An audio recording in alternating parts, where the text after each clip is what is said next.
श्री विष्णु पुराण चतुर्थ अंश दूसरा अध्याय। इक्ष्वाकु के वंश का वर्णन तथा सौभरी चरित्र। श्री पराशर जी बोले, जिस समय रैवत काकुदमी ब्रह्मलोक से लौटकर नहीं आए थे, उस समय पुण्यजन नामक राक्षसों ने उनकी पूरी कुशस्थली का ध्वंस कर दिया। उनके 100 भाई पुण्यजन राक्षसों के भय से 10 दिशाओं में भाग गए।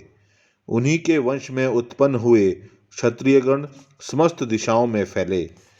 धृष्ट के वंश में धारषटक नामक क्षत्रिय हुए। नाभाग के नाभाग नामक पुत्र हुआ। नाभाग का अम्बरीश और अम्बरीश का पुत्र विरूप हुआ। विरूप से पृषदश्व का जन्म हुआ तथा उससे रथितर हुआ। रथितर के संबंध में यह श्लोक प्रसिद्ध है। रथितर के वंशज क्षत्रिय संतान होते हुए भी आंगिरस कहलाए, अतः वे क्षत्रोपेत ब्राह्मण हुए।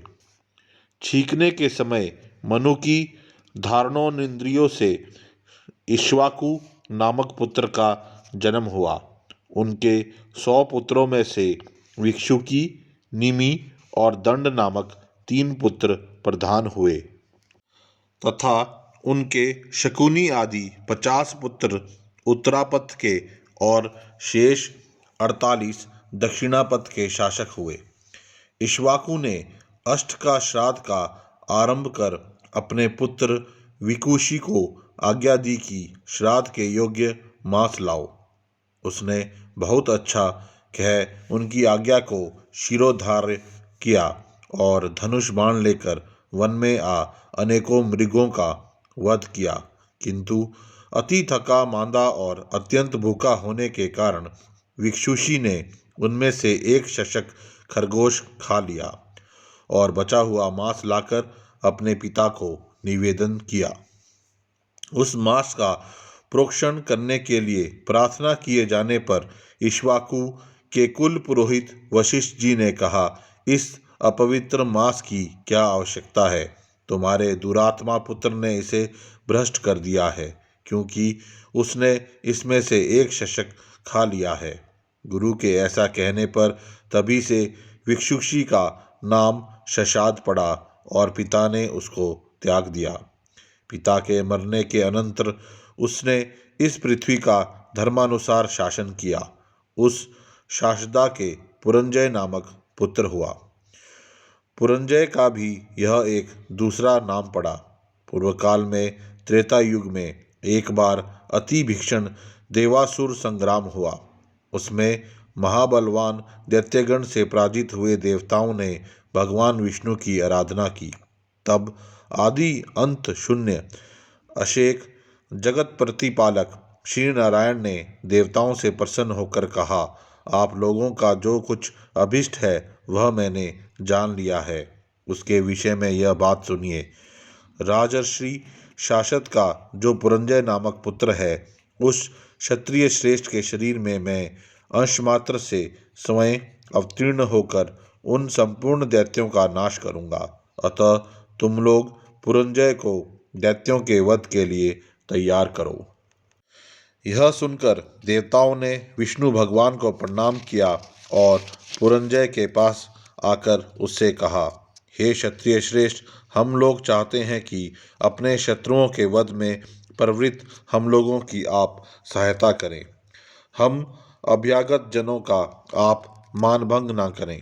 यह सुनकर पुरंजय ने कहा, ये जो त्रैलोक्यनाथ शतक्रतु आप लोगों के इंद्र हैं, यदि मैं इनके कंधे पर चढ़कर आपके शत्रुओं से युद्ध कर सकूं तो आप लोगों का सहायक हो सकता हूं।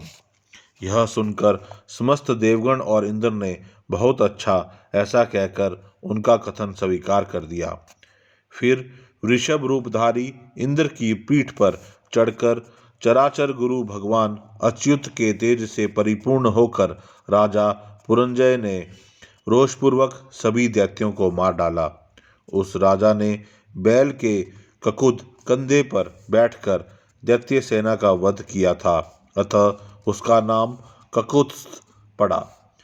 ककुत्स्थ के अनेना नामक पुत्र हुआ। अनेना के पृथु, पृथु के विष्टराशव, उनके चांद्र युवनाशव तथा उस चांद्र युवनाशव के शावस्त नामक पुत्र हुआ, जिसने श्रावस्ती पूरी बसाई थी। श्रावस्त के बृहदशव तथा बृहदशव के कुवल्याशव का जन्म हुआ, जिसने वैष्णवते तेज से पूर्णता लाभ कर अपने 21 सहस्त्र पुत्रों के साथ मिलकर महर्षि उदक के अपकारी धुंधु नामक दैत्य को मारा था, अतः उनका नाम धुंधुमार हुआ। उनके सभी पुत्र धुंधु के मुख से निकले हुए निश्वासाग्नि से जलकर मर गए। उनमें से केवल दृढ़ाशव, चंद्राशव और कपिलाशव ये 3 ही बचे थे। दृढ़ाशव से हर्यश्व, हर्यश्व से निकुंभ, निकुंभ से अमिताश्व, अमिताश्व से कृशाश्व, कृशाश्व से परसेनजीत और परसेनजीत से युवनाश्व का जन्म हुआ। युवनाश्व निसंतान होने के कारण खिन्न चित्त से मुनीश्वरों के आश्रम में रहा करता था। उसके दुख से द्रवीभूत होकर दयालु मुनिजनों ने उसके पुत्र उत्पन्न होने के लिए यज्ञानुष्ठान किया। आधी रात के समय उस यज्ञ के समाप्त होने पर मुनिजन मंत्रपूत जल का कलश वेदी में रखकर सो गए। उनके सो जाने पर अत्यंत पिपासाकुल होकर राजा ने उस स्थान में प्रवेश किया और सोए हुए होने के कारण उन ऋषियों को उन्होंने नहीं जगाया तथा उस अपरिमित महात्म्यशाली कलश के मंत्रपूत जल को पी लिया। जागने पर ऋषियों ने पूछा, इस मंत्रपूत जल को किसने पिया है? उसका पान करने पर ही युवनाश्व की पत्नी महाबल विक्रमशील पुत्र उत्पन्न करेगी। यह सुनकर राजा ने कहा, मैंने ही बिना जाने यह जल पी लिया है। अतः युवनाश्व के उदर में गर्भ स्थापित हो गया और क्रमश बढ़ने लगा। यथा समय बालक राजा की दाईं कोख फाड़कर निकल आया, किंतु इससे राजा की मृत्यु नहीं हुई। उसके जन्म लेने पर मुनियों ने कहा, यह बालक क्या पान करके जीवित रहेगा। उसी समय देवराज इंद्र ने आकर कहा, यह मेरे आश्रय जीवित रहेगा, अतः उसका नाम मानधाता हुआ। देवेंद्र ने उसके मुख से अपनी तर्जनी अंगूठे के पास की अंगुली दे दी और वह उसे पीने लगा। उस अमृतमयी अंगुली का आस्वादन करने से वह एक ही दिन में बढ़ गया। तभी से चक्रवर्ती मानधाता सप्तद्वीपा पृथ्वी का राज्य भोगने लगा।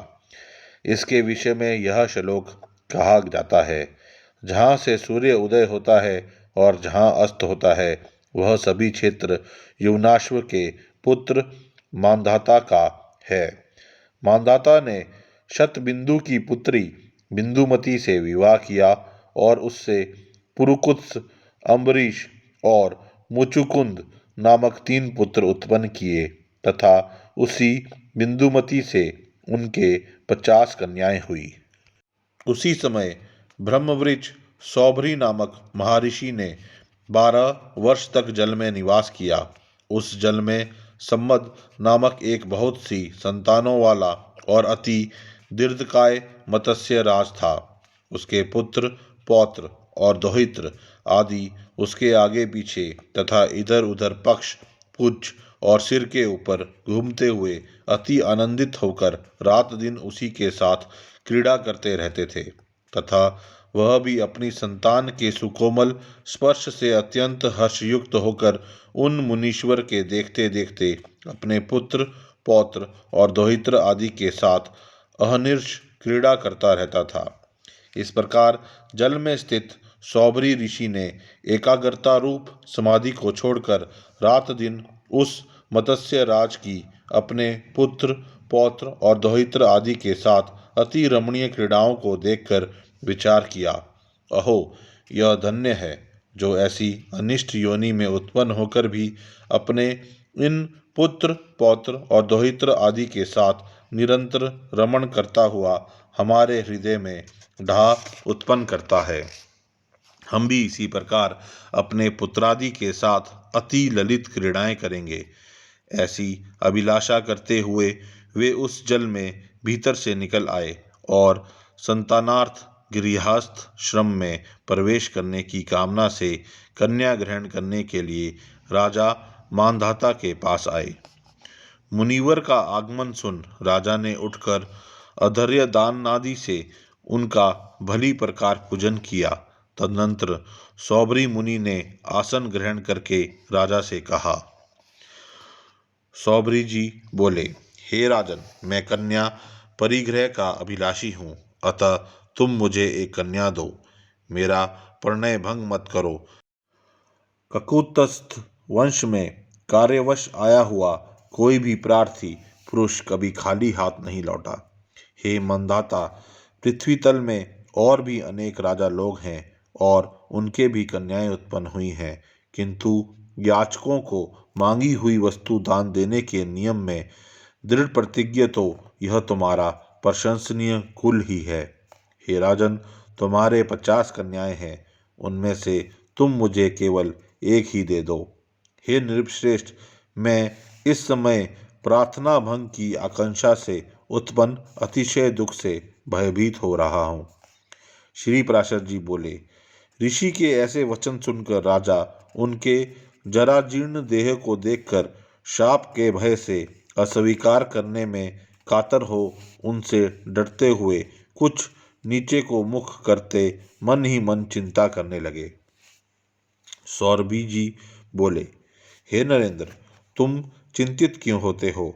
मैंने इसमें कोई असहाय बात तो कही नहीं है।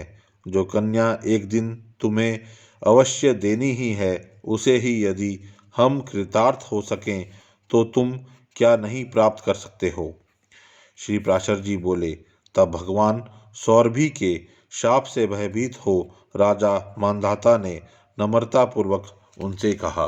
राजा बोले, भगवान, हमारे कुल की यह रीति है कि जिस सत्कुलोत्पन्न वर को कन्या पसंद करती है वह उसी को दी जाती है। आपकी प्रार्थना तो हमारे मनोरथों से भी परे है। ना जाने किस प्रकार यह उत्पन्न हुई है। ऐसी अवस्था में मैं नहीं जानता कि क्या करूं। बस मुझे यही चिंता है। महाराज मानधाता के ऐसा कहने पर मुनिवर सौभरी ने विचार किया। मुझको टाल देने का यह एक और ही उपाय है। यह बूढ़ा है, प्रौढ़ा स्त्रियां भी इसे पसंद नहीं कर सकती, फिर कन्याओं की तो बात ही क्या है। ऐसा सोचकर ही राजा ने यह बात कही है। अच्छा, ऐसा ही सही, मैं भी ऐसा ही उपाय करूँगा। यह सब सोचकर उन्होंने मानधाता से कहा, यदि ऐसी बात है तो कन्याओं के अंतःपुर रक्षक नपुंसक को वहाँ मेरा प्रवेश कराने के लिए आज्ञा दो। यदि कोई कन्या ही मेरी इच्छा करेगी तो ही मैं स्त्री ग्रहण करूँगा, नहीं तो इस ढलती अवस्था में मुझे इस व्यर्थ उद्योग का कोई प्रयोजन नहीं है। ऐसा कहकर वे मौन हो गए।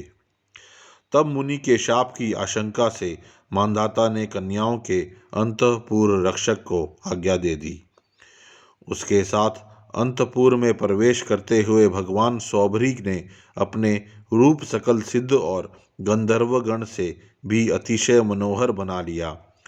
उन ऋषिवर को अंतपुर में ले जाकर अंतपुर रक्षक ने उन कन्याओं से कहा, तुम्हारे पिता महाराज मानधाता की आज्ञा है कि ये ब्रह्मऋषि हमारे पास एक कन्या के लिए पधारे हैं और मैंने इनसे प्रतिज्ञा की है कि मेरी जो कोई कन्या श्रीमान को वरण करेगी उसकी स्वच्छंदता में मैं किसी प्रकार की बाधा नहीं डालूंगा। यह सुनकर उन सभी कन्याओं ने युद्धपति गजराज का वर्ण करने वाली हथिनियों के समान अनुराग और आनंदपूर्वक अकेली में ही वर्ण करती हूँ, ऐसा कहते हुए उन्हें वर्ण कर लिया। वे परस्पर कहने लगी, अरे बहनों, व्यर्थ चेष्टा क्यों करती हो? मैं इनका वर्णन करती हूँ, ये तुम्हारे अनुरूप हैं भी नहीं। विधाता ने ही इन्हें मेरा भर्ता और मुझे इनकी भार्या बनाया है, अतः तुम शांत हो जाओ। अंतपुर में आते ही सबसे पहले मैंने ही इन्हें वरण किया था, तुम क्यों मरी जाती हो। इस प्रकार मैंने वरण किया है, पहले मैंने वरण किया है, ऐसा कह कहकर उन राजकन्याओं में उनके लिए बड़ा कलह मच गया। जब उन समस्त कन्याओं ने अतिशय अनुरागवश उन अनिंदकृति मुनिवर को वर्ण कर लिया, तो कन्या रक्षक ने नम्रतापूर्वक राजा से संपूर्ण वृत्तांत ज्यों का त्यों कह सुनाया। श्री प्राशर जी बोले, यह जानकर राजा ने, यह क्या कहता है, यह कैसे हुआ, मैं क्या करूं, मैंने क्यों उन्हें अंदर जाने के लिए कहा था। इस प्रकार सोचते हुए अत्यंत व्याकुल चित्त से, इच्छा न होते हुए भी जैसे तैसे अपने वचन का पालन किया और अपने अनुरूप विवाह संस्कार के समाप्त होने पर महर्षि सौभरी उन समस्त कन्याओं को अपने आश्रम पर ले आए। वहां आकर उन्होंने दूसरे विधाता के समान अशेष शिल्प कल्प प्रेरणा विश्वकर्मा को बुलाकर कहा कि उन समस्त कन्याओं में से प्रत्येक के लिए पृथक पृथक महल बनाओ, जिनमें खिले हुए कमल और कूजते हुए सुंदर हंस तथा कारंडव आदि जल पक्षियों के सुशोभित जलाशय हो, सुंदर उपधान मन्नद शैया और परिच्छद ओढ़ने के वस्त्र हों तथा पर्याप्त खुला हुआ स्थान हो। तब संपूर्ण शिल्प विद्या के विशेष आचार्य विश्वकर्मा ने भी उनकी आज्ञानुसार सब कुछ तैयार करके उन्हें दिखलाया। तदनंतर महर्षि सौभरी के आज्ञा से उन महलों में अनिवार्यानंद नाम की महानिधि निवास करने लगी। तब तो उन संपूर्ण महलों में नाना प्रकार के भक्ष्य भोज्य और लेहान आदि सामग्रियों से वे राजकन्याएं आए हुए अतिथियों और अपने अनुगत भृत्य वर्गों को तृप्त करने लगी। एक दिन पुत्रियों के स्नेह से आकर्षित होकर राजा मानधाता यह देखने के लिए कि वे अत्यंत दुखी हैं या सुखी महर्षि सौभरी के आश्रम के निकट आए, तो उन्होंने वहां अति रमणीय उपवन और जलाशयों से युक्त स्फटिक शिला के महलों की पंक्ति देखी, जो फैलती हुई मयूख मालाओं से अत्यंत मनोहर मालूम पड़ती थी। तदनंतर वे एक महल में जाकर अपनी कन्या का स्नेहपूर्वक आलिंगन कर आसन पर बैठ और फिर बढ़ते हुए प्रेम के कारण नयनों में जल भर कर बोले, बेटी तुम लोग यहाँ सुखपूर्वक होना, तुम्हें किसी प्रकार का कष्ट तो नहीं है। महर्षि सौभरी के तुमसे स्नेह करते हैं या नहीं, क्या तुम्हें हमारे घर की भी याद आती है। पिता का ऐसा कहने पर उस राजपुत्री ने कहा, पिताजी यह महल अति रमणीय है, यह उपवन आदि भी अतिशय मनोहर हैं। खिले हुए कमलों से युक्त इन जलाशयों में जल पक्षीगण सुंदर बोली बोलते रहते हैं। भक्ष्य भोज्य आदि खाद्य पदार्थ उपटन और वस्त्राभूषण आदि भोग तथा सुकोमल शय्यासनादि सभी उनके अनुकूल हैं। इस प्रकार हमारा गृहस्थ्य यद्यपि सर्वसम्मति संपन्न है, तथापि अपनी जन्मभूमि की याद भला किसको नहीं आती। आपकी कृपा से यद्यपि सब कुछ मंगलमय है, तथापि मुझे एक बड़ा दुख है कि हमारे पति ये महर्षि मेरे घर से बाहर कभी नहीं जाते। अत्यंत प्रीति के कारण ये केवल मेरे ही पास रहते हैं, मेरी अन्य बहनों के पास ये जाते ही नहीं हैं। इस कारण मेरी बहनें अति दुखी होंगी, यही मेरे अति दुख का कारण है। उसके ऐसा कहने पर राजा ने दूसरे महल में आकर अपनी कन्या का आलिंगन किया और आसन पर बैठने के अनंतर उससे भी इसी प्रकार पूछा। उसने भी उसी प्रकार महल आदि संपूर्ण उपभोगों के सुख का वर्णन किया और कहा कि अतिशय प्रीति के कारण महर्षि केवल मेरे ही पास रहते हैं और किसी बहन के पास नहीं जाते। इस प्रकार पूर्ववत सुनकर राजा एक एक करके प्रत्येक महल में गए और प्रत्येक कन्या से इसी प्रकार पूछा और उन सब ने ही वैसा ही उत्तर दिया। अंत में आनंद और विस्मय के भार से विवशचित होकर उन्होंने एकांत में स्थित भगवान सौभरी की पूजा करने के अनंतर उनसे कहा, भगवान, आपकी ही योग सिद्धि का यह महान प्रभाव देखा है। इस प्रकार के महान वैभव के साथ और किसी को भी विलास करते हुए हमने नहीं देखा, सो यह सब आपकी तपस्या का ही फल है। इस प्रकार उनका अभिवादन कर वे कुछ काल तक उस मुनिवर के साथ ही अभिमत होकर भोग भोगते रहे और अंत में अपने नगर को चले आए। कालक्रम से उन राजकन्याओं से सौभरी मुनि के 150 पुत्र हुए। इस प्रकार दिन दिन स्नेह का प्रसार होने के उनका हृदय अतिशय ममतामय हो गया। वे सोचने लगे, क्या मेरे ये पुत्र मधुर बोली से बोलेंगे, अपने पाँवों से चलेंगे, क्या ये युवावस्था को प्राप्त होंगे? उस समय क्या मैं इन्हें सप्तनीक देख सकूंगा? फिर क्या इनके पुत्र होंगे और मैं इन्हें अपने पुत्र पौत्रों से युक्त देखूंगा? इस प्रकार कालक्रम से दिनानुदिन बढ़ते हुए इस मनोरथों का उपेक्षा कर वे सोचने लगे, अहो, मेरे मोह का कैसा विस्तार है। इन मनोरथों की तो हजारों लाखों वर्षों में भी समाप्ति नहीं हो सकती। उनमें से यदि कुछ पूर्ण भी हो जाते हैं तो उनके स्थान पर अन्य नए मनोरथों की उत्पत्ति हो जाती है। मेरे पुत्र पैरों से चलने लगे, फिर वे युवा हुए, उनका विवाह हुआ तथा उनके संतानें हुई। यह सब तो मैं देख चुका, किंतु अब मेरा चित्त उन पौत्रों के पुत्र जन्म को भी देखना चाहता है।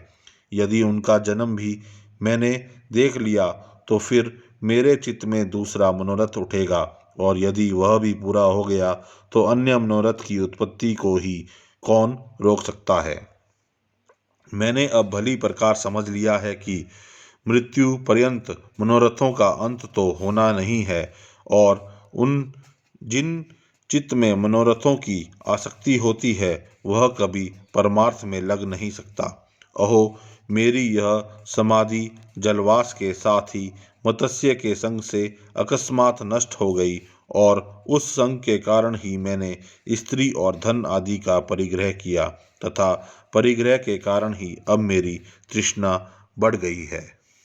एक शरीर का ग्रहण करना ही महान दुख है, और मैंने तो इन राजकन्याओं का परिग्रह करके उसे 50 गुना कर दिया है, तथा अनेक पुत्रों के कारण अब वह बहुत ही बढ़ गया है। अब आगे भी पुत्रों के पुत्र तथा उनके पुत्रों से उनका पुनः पुनः विवाह संबंध करने से वह और भी बढ़ेगा। यह ममता रूप विवाह संबंध अवश्य बड़े ही दुख का कारण है। जलाशय में रहकर मैंने जो तपस्या की थी उसकी फलस्वरूपा यह संपत्ति तपस्या की बाधक है। मत्स्य के संग से मेरे चित्त में जो पुत्र आदि का राग उत्पन्न हुआ था उसी ने मुझे ठग लिया। निसंगता ही यतियों को मुक्ति देने वाली है। संपूर्ण दोष संग से ही उत्पन्न होते हैं। संग के कारण तो योगारूढ़ यति भी पतित हो जाते हैं, फिर मंदमती मनुष्यों की तो बात ही क्या है। परिग्रह रूपी ग्राह ने मेरी बुद्धि को पकड़ा हुआ है। इस समय मैं ऐसा उपाय करूंगा जिससे दोषों से मुक्त होकर भी फिर अपने कुटुंबियों के दुख से दुखी ना हों। अब मैं सबके विधाता, अचिंत्य रूप, अणु से भी अणु और सबसे महान सत्व एवं तम स्वरूप तथा ईश्वरों के भी ईश्वर भगवान विष्णु की तपस्या करके आराधना करूंगा। उन संपूर्ण तेजोमय सर्वस्वरूप अव्यक्त विस्पष्ट शरीर अनंत श्री विष्णु भगवान में मेरा दोष रहित चित्त सदा निश्चल रहे, जिससे मुझे फिर जन्म ना लेना पड़े। जिस सर्वरूप अमल अनंत सर्वेश्वर और आदि मध्य शून्य से पृथक और कुछ भी नहीं है, उस गुरुजनों के भी परम गुरु भगवान विष्णु की मैं शरण लेता हूँ। श्री पराशर जी बोले। इस प्रकार मन ही मन सोचकर सौभरी मुनि पुत्र, गृह, आसन, परिच्छद आदि संपूर्ण पदार्थों को छोड़कर अपनी समस्त स्त्रियों के सहित वन में चले गए। वहाँ वानप्रस्थों के योग्य समस्त क्रियाकल्प का अनुष्ठान करते हुए संपूर्ण पापों का क्षय हो जाने पर तथा मनोवृत्ति के राग द्वेषहीन हो जाने पर आहवनी आदि अग्नियों को अपने में स्थापित कर सन्यासी हो गए। फिर भगवान में आसक्त हो संपूर्ण कर्म कलाप का त्याग कर परमात्मा परायण पुरुष के अच्युत पद मोक्ष को प्राप्त किया, जो अजन्मा, अनादि, अविनाशी, विकार और मरणादि धर्मों से रहित, इंद्रियादि से अतीत तथा अनंत हैं। इस प्रकार मानधाता की कन्याओं के संबंध में मैंने इस चरित्र का वर्णन किया है। जो कोई इस सौभरी चरित्र का स्मरण करता है अथवा पढ़ता पढ़ाता, सुनता सुनाता, धारण करता कराता, लिखता लिखवाता तथा सीखता सिखाता अथवा उपदेश करता है, उसके 6 जन्मों तक दू संतति, असद्धर्म और वाणी अथवा मन की कुमार्ग में प्रवृत्ति तथा किसी भी पदार्थ में ममता नहीं होती। यह था श्री विष्णु पुराण के चतुर्थ अंश का दूसरा अध्याय।